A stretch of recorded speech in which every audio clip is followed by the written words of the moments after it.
All righty. Is everybody ready? I am. Yep, I'm ready.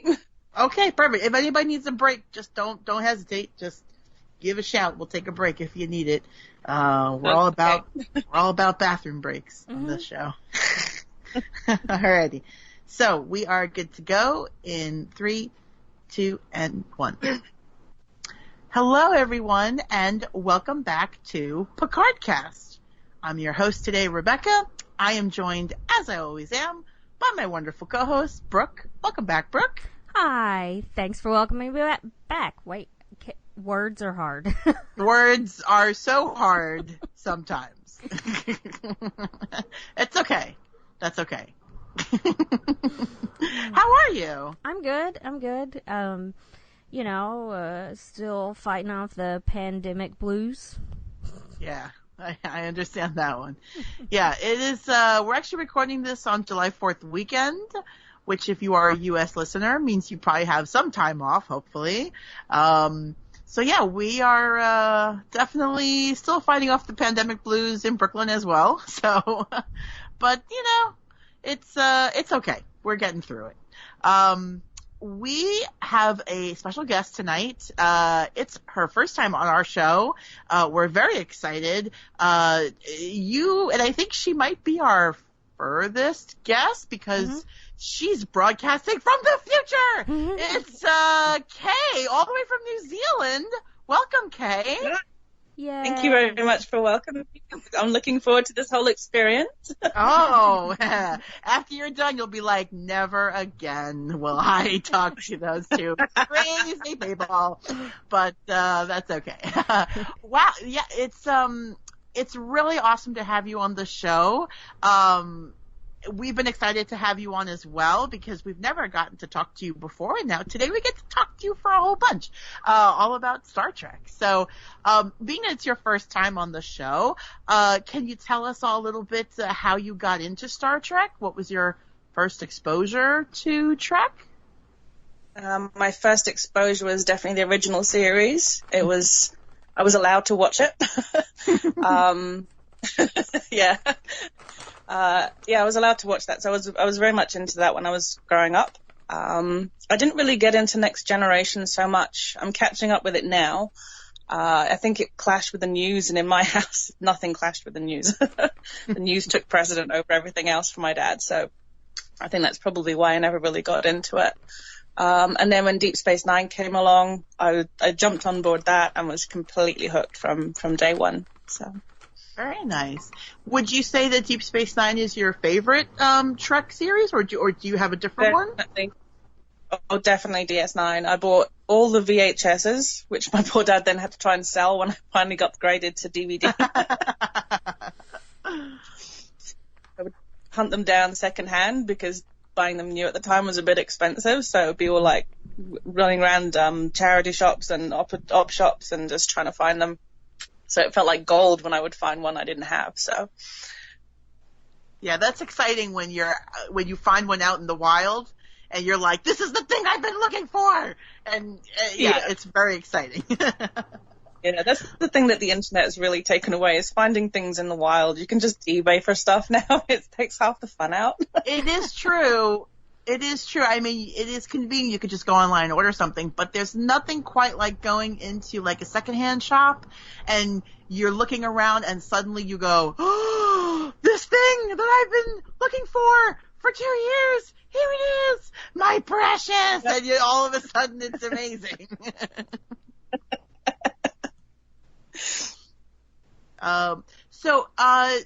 Definitely, would love to know, well, actually, let me tell everybody what we're going to be talking about today before I ask you why you picked it. We are going to be talking about the Deep Space Nine episode, Trials and Tribble-ations, and I was so excited when you picked this. This is one of my favorite episodes of Star Trek of all time, so I'm very excited to talk about it. Why did you pick this episode for us, Kay? Basically because I think it is the best Star Trek episode of all time. Okay. I think it's almost like the perfect episode because it takes original footage and a new story and puts them together so well Mm-hmm. that even when you watch the original, you can still imagine that the other story is going on behind it. And that takes some doing to really sort of mesh two stories like that together and make it work. Mm-hmm. So yes, it's the masterclass of editing, coloring, and a bit of visual effects. You're absolutely right there. I mean, we're going to talk a little bit about, well, we're talking more than a little bit. We're going to talk a lot about this, the editing and the cinematography and the blending of the two storylines. And it even comes down to the director, why they picked this particular director to work on this episode. So it all comes together, and I have some really cool, fun stories for you, about this episode. Brooke, I'm curious, as far as like Deep Space Nine goes, have you watched some of it, all of it, none of it? I've watched all of it. I started a rewatch of it a while back, and then we were doing this, so I only got like to season 2 because we were doing this, and I was gonna watch stuff for other people, and then I watched other things, but you know, since there's going to be less and less new stuff coming out soon, I'll probably go back and finish it. But I have. Awesome. Yeah, I've seen all of it. I dated someone who it was his favorite, so we used to watch it all the time. Oh, okay. Okay. That's good in the sense of like, I'm glad that like, you're familiar with the characters and yeah, so I think for all three of us. Jadzia is one of my favorite characters overall. I love her so much. I love Jadzia Dax. She's just great. I'd love to cosplay as her. Yeah, if I had the ever do a patience Star to Trek paint the spots. if I ever do Star Trek cosplay, it's going to be her for sure. Oh yeah, absolutely. Yeah. All right, so here's the question: Jadzia or Ezri Dax? I like Jadzia better, but yeah, a really good sense of humor. all of the You things, just feel like she's teasing everybody all the time. yeah. The thing with Ezri is the stuff that gets on her nerves is the stuff that gets on my nerves about her is the stuff that gets on my nerves about my own self. Oh, okay. But we've had the same haircut a lot. That is true. Yeah. I am definitely a Jadzia over Ezri Dax fan myself. Which is unfortunate because, you know, the actress who played her came in did the last season after, you know, spoilers if you haven't watched any of Deep Space Nine, but Jadzia Dax dies. And so, then they brought in Ezri Dax to be the new host, and, it just wasn't a good fit, and then it was the last season, and, I just didn't really, for me, it just never gelled. Yeah, I don't know either. Yeah, unfortunately. But, Sorry. I'm sorry, Kate, can you say again? Sorry, the Trill as a whole are just a fascinating race with the symbiote and multiple lives and experiences. That's like a whole episode in itself, I think. Oh, I totally agree. I love the Trill. Like as a species, I think they're like you. I think they're incredibly fascinating. And certainly we do get to see Jadzia reminisce a lot through her former hosts in this episode of. Dax, the symbiote, was alive and had a host during the 23rd century. So, for her, this is almost like revisiting a nostalgic part of her life. And so, it's fun to kind of watch this episode through her eyes, as well. And, there was one more thing I did want to ask you, Kay, and I forgot. So have you watched all of Picard? You have, right? Yes, I have. Yeah. Okay. So, like, overall, like, obviously, you don't have to give us a episode by episode what you thought, but, like, overall, were you happy with the series? Did you like it? Were you disappointed or things? Like, how did you feel overall about Picard? I really liked it. I thought it was really good. Yeah. Okay. Great. I'm looking forward to more of it. Yes, as are we all, of course. So I think it got the right tone because it couldn't really follow the tone of like Enterprise and Deep Space Nine because they're so long form and it was a much shorter form, you know, with only 10 episodes. So the story itself had to be slightly different compared to everything else. But I think it had lots of really good elements with like Romulans and Borg and Seven of Nine. So it was, and introducing new characters as well, making the cast a lot more diverse and interesting. So, yeah. Absolutely. Yeah, all the stuff that we love about Picard too. So that's great. So yeah, we are going to dive into today's personal log, where we are going to talk all about Star Trek Deep Space Nine, the Trials and Tribble-ations. I almost said the Trouble with Tribbles, but that is the original episode that this is based on.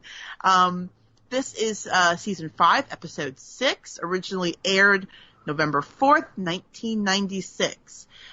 There's a lot of writing credits to this story, credits to Ronald D. Moore and Renee Echevarria for the teleplay, Ira Stephen Bear, Hans Beimler, and Robert Hewitt Wolf for the story. And of course, a credit to David Gerrold, I hope that's how you say his name, who wrote the original Star Trek episode Trouble with Tribbles. So of course, a credit to him. And this was directed by Jonathan West. And the reason why I said that even down to the director was carefully chosen, he mostly has done director of photography on a lot of Deep Space Nine and Next Gen episodes besides other TV. He was actually a camera operator on Star Trek II, The Wrath of Khan, and he has done a ton of cinematography. So he is like an expert on laying out scenes and how they look. And so he was really handpicked by Ira Stephen Bear for this episode specifically, which I think is a smart move because as we're going to see in this episode, there's lots of splicing of new footage into the old footage. And a fun fact about this episode, 2 years earlier, Forrest Gump, the movie, had come out, which of course has a ton of this type of CGI effect. And so when they saw how seamlessly, of course for the time, I think now when you watch Forrest Gump, you can kind of sort of see a little bit how the graphics are a bit dated, but it still looks pretty good today. They saw how you could splice in new footage into old and made this episode possible, which is very exciting. And also this episode premiered on the 30th anniversary of Star Trek. So this is definitely was not a coincidence. This episode was written and planned for the anniversary. And it's absolutely a love letter to one of the most loved episodes of Star Trek, of The Trouble with Tribbles. I think most people who love the original series will tell you that this is definitely, I would say, within their top 5. I agree. Yeah, I think everybody, even if you're not a Star Trek fan, I think people know more or less what a Tribble is, and or at least have seen one. And yeah. Well, Rebecca owns one because I have a Tribble. Brooke got me a Tribble. I have one too, but I gave it to the dog because she was excited about it, and then oh dear. It doesn't really make noises anymore, but. Yes, don't ever feed your Tribbles, everybody, because if you feed your Tribbles, oh boy, you're going to have a lot of trouble. They were. Don't feed them. Not before midnight, not after midnight. Don't ever feed the Tribbles, because you'll have a lot of any star date. That's right. On no star day whatsoever do you feed Tribbles. So here's the synopsis for this episode. When Temporal Investigations arrives on Deep Space Nine, Sisko recounts how he and the crew of the Defiant traveled back in time to the 23rd century to prevent the assassination of Captain James T. Kirk during the original Enterprise's mission to Space Station K7. And we have actually 2 sets of casts are listed for this episode. We have our Deep Space Nine cast, so we have Avery Brooks as Captain Sisko, Renee Auberjonois as Odo, Michael Dorn as Worf, Terry Farrell as Dax, Colm Meaney as Miles